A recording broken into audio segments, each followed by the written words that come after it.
All right, welcome back to the Ireland Contracting Nightly Sports Call. If you need a roof, make sure you call Ireland Contracting. Call us right now on the Borders to Borders hotline. 412-575-2600 is the number. We're talking David Freese right now. The phone lines are blowing up, Paul. Everyone wants to talk to you. Even people are tweeting you right now. Paul's the best. NW says he needs to be on more. Enthusiastic, fun to watch.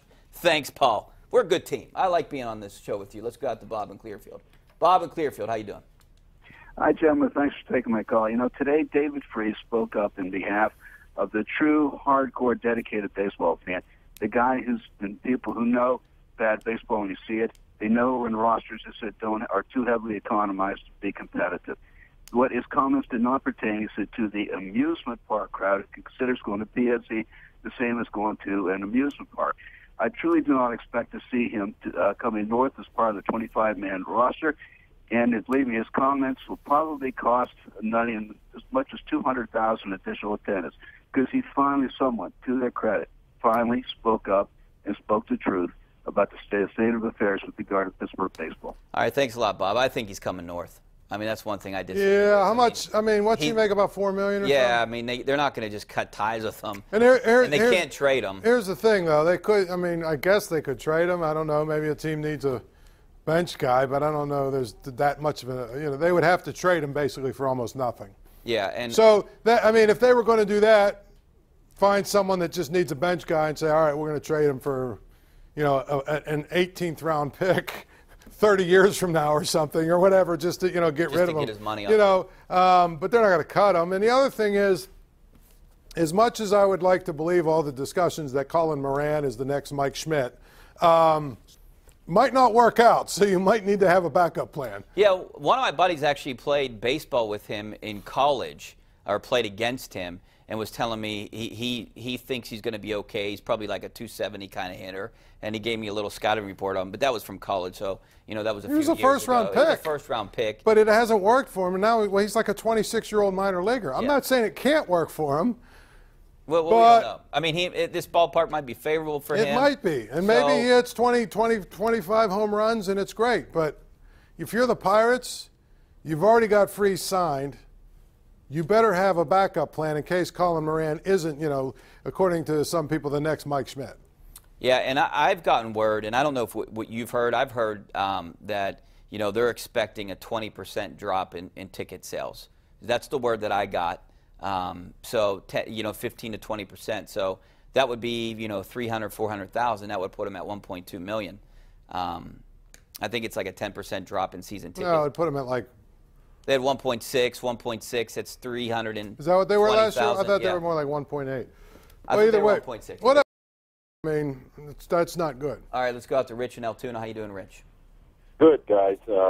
Thanks for taking my call, and kudos to David Freese. I've said it on this program. Other callers have said it. You guys have said it right. This is what this organization has done. They don't want to win. There are 29 other owners who would cherish and covet the championship ring. Bob Nutting is only worried about the ledger sheet. And I applaud David Freese, and the only guy I'm not going to blame in this whole thing is Clint Hurdle, because to me, he's got the toughest job in baseball. He has to manage what these guys give him to manage. Yeah. And if they keep taking the important pieces away, Clint Hurdle's job gets tougher and tougher every single day. But thank you, David Freese, and maybe Pirate fans now will wake up and really see and hear what's going on. All right, thanks, Rich. I mean, Clint Hurdle, obviously very optimistic. That's just the way he is. You know, and he said it's David Freese's perception. Is that what he said afterwards?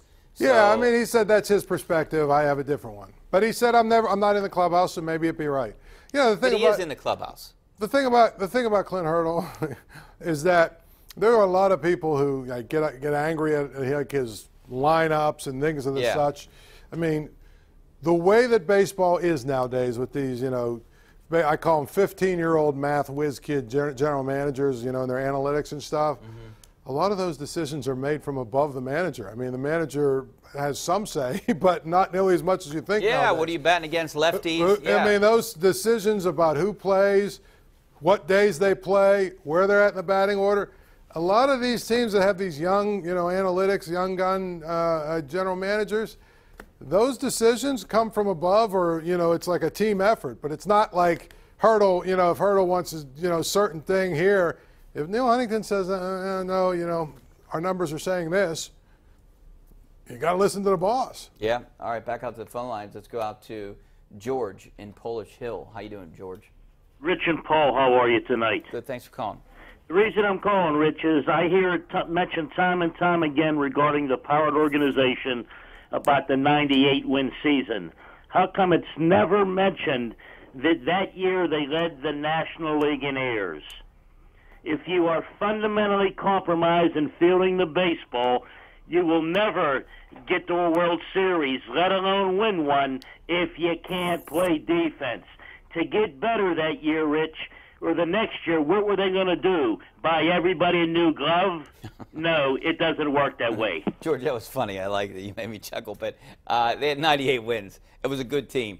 And all they needed to do was maybe pick up a couple pitchers, re-sign a couple guys, and not trade away Neil Walker, and things might have been another 90-win season. I still maintain when you got rid of Walker and got rid of Pedro, you basically almost 50 home runs you let walk out the door. Yeah. You didn't replace them.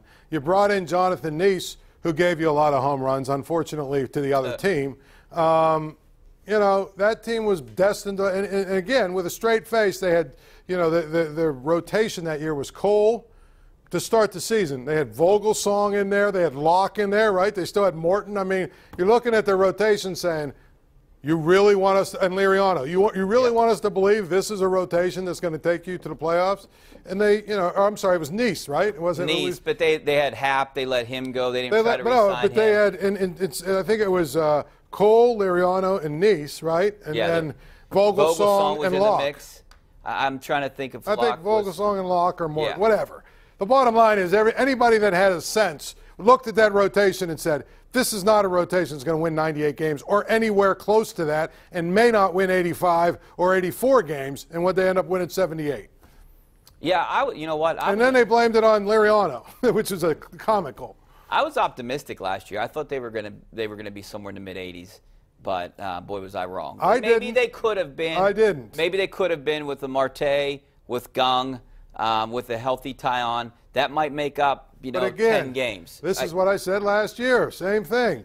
Cole, you got Chad Cole, Trevor Williams, Ivan Nova, Stephen Brault, Tyler Glasnow. You got all these guys that's 3/5 of your rotation. You got to figure that Taillon and Garrett Cole were going to be pretty good. Yeah. Taillon obviously had some injury stuff, but for the most part he was okay. You can't have 3/5 of your rotation, just complete question marks or journeymen. Like Nova was good at times. I mean, but then then you had two major question marks at the 4 and the 5 spot. But my point is, you look at the rotation.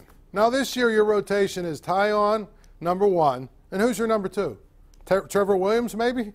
I mean, do you think? I would have to think Nova. I'll be shocked if Trevor Williams is as good as he was last year. I would have to think it would be Taillon, Nova, Musgrove. Nova in a real team is probably a 4 starter at best. And Musgrove, maybe they do their Ray Searage magic and bring him in. He's your 5th starter. That's what I'm saying. You look at the pitching staff, and it's like, I just don't see it. And you got the same guys battling for that 4 and 5 spot this year that were battling for the 4 and 5 spot last year too. So. All right, we're going to take a break. Back with more of your phone calls, some of your tweets coming up next. Stay right there.